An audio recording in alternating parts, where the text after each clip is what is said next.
in Jacksonville, Florida, and we're going to be doing week 5 with y'all today. We're going to start off with our combatives, which are ballistic attacks we use to neutralize the threat. We're starting off with our back kick. So with our back kick, you're not chambered yet, but you are already opening the gate because you're going to strike behind the right. So you don't need to do the same motion you would for a kick in which you have to get your hips in line. But you do have to still do that T-pop to bend to get your hips open to one side. Do it this way. So I'm going to bend down. I'm going to lift my leg up to chamber and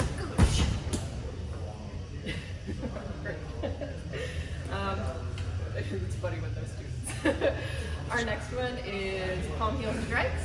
Palm heel strikes look exactly the same as a jab cross, except with your hands open. You're not going to bend your fingers like this. We talked about this in class. I suppose you could, but it's just easier to keep your palms open. And you're going to hit with the heel of each hand, and it's going to look exactly the same as a jab cross.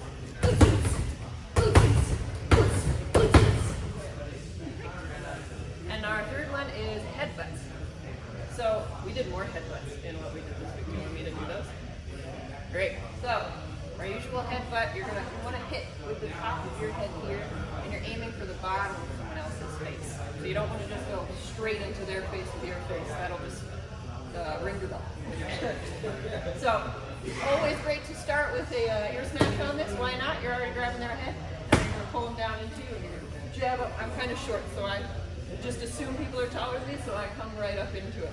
If you're taller, you're going to have to bend down to get underneath someone for that sort of a headbutt. So that's loose. Now you can also, if you're trying to go for those knockout points on the side of their head, you turn their neck when you grab them, and then go into the side of their head. That's hard to show on the back, but you know what I mean. We talked about this week too, knocking somebody out who's coming up behind you, and that's hitting with still the top part of your head. You don't want to hit with that occipital lobe down there. So. Nothing funny. And then we talked about doing a headbutt from the side as well. So if someone's going to, you're not going to go into it like this. That would be aiming your knockout points at the person's head, but just turning into it the same way, but just to the side. You want to demonstrate? Sure.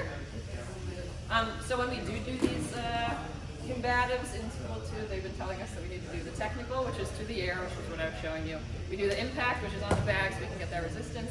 And then we do our image, which is with a buddy, so you can see how far away you actually are from the person. So you can get a better idea, because it's sort of hard with the bag or to the air. So, ear smash. Ears come up into his face. So great for my height, I can just come straight up into his chin.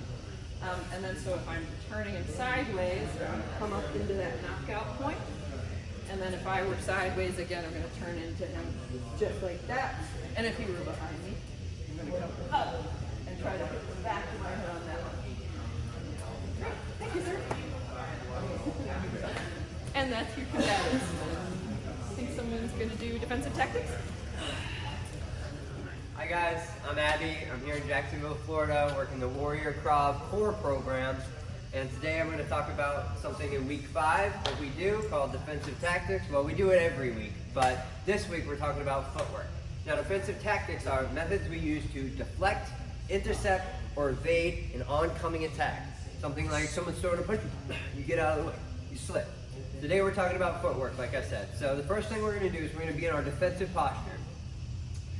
And this first one is called the step and slide. You step, slide your foot. Step, slide your foot. Step back, slide your foot. Step back, slide your foot. And from there, we can also do the lateral left and right steps.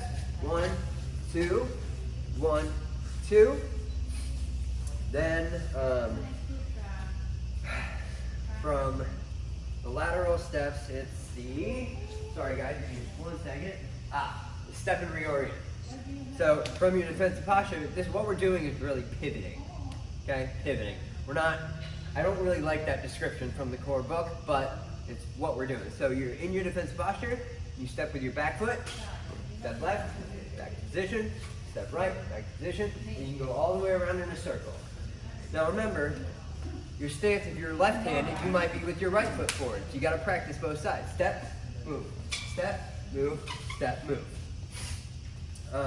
And The last one I'm going to tell you about is the circle step.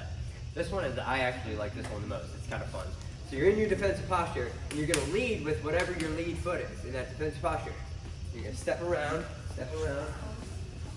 come back. So if you're left-handed or you just like to fight southpaw, you're going to start with your right foot. You're going to move around, move around.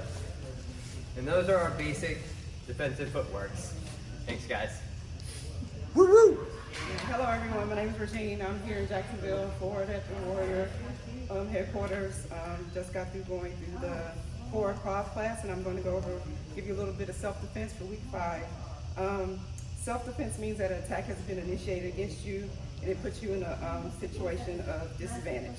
Now there are 2 points in time when you must be able to respond. That's a point of pre-contact and contact. Now, pre-contact is when you are able to identify the threat early, and you can, that's because you're aware of your surroundings, and you can address it, and that's either get out of the situation or have a preemptive strike, and that's usually one of your combatives that you've learned earlier. If you can't do that, that's either because you were unaware or maybe you were injured. At that point, you're going to have to address the attack. So this week's self-defense is a choke from the rear. So I'm going to have Miss Danny, who you've already met, come up and be my wonderful assistant. Should we angle her this way? You're good. You're good. So let's just say I'm out somewhere and I'm not paying attention, which I should be, and someone comes up behind me. First thing you want to do is brace yourself. You're going to want to come up in reflexive cover, turn, and this is a strike. Then you want to hammer fist. From here, take another step and go into side position, which we all should know. Then at this point you have head control. You can basically do whatever you want. Combatives, push, get away. Look for your avenues of escape, additional attackers, weapons of opportunity. Okay, thank you, Ms. Danny. Yeah. Thank you, thank you, ma'am. Now, just to show you in the air, what we did is, you're unaware, someone comes up and grabs you from behind, you brace yourself, you're gonna come up, reflexive cover, turn, that's a strike, hammer fist, and you can go into side control from there. And then at that point, you can go into your combatives. All right. You need to do it again with nobody. Sign off. Good job.